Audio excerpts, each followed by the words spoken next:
We are following a developing situation in Madison, Wisconsin, where at least 3 people are dead after a school shooting.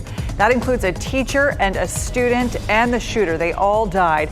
You can see the chaotic scene outside Abundant Life Christian School as parents reunited with their children.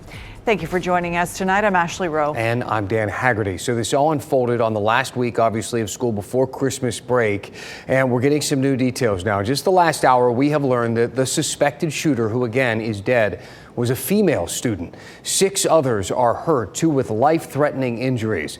The FBI and ATF are now involved in this investigation. We want to get to WRAL's Aaron Thomas. He's been following these developments and the newest information from the WRAL Live Center. Aaron.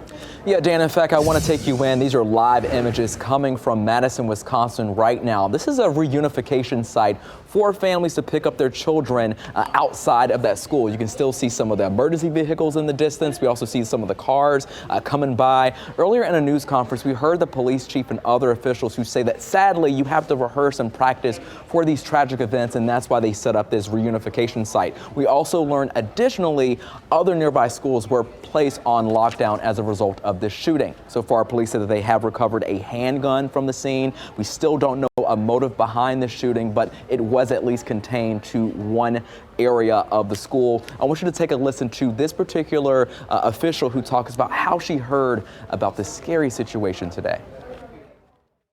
I am on record that I think we need to do better in our country and our community to prevent gun violence.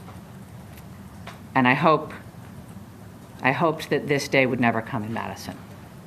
It is not something that any mayor, any fire chief, any police chief, any person in public office ever wants to have to deal with. Yeah, and other officials there were saying how she received a text message from her son who attends another school. So you can see exactly how fast word travels.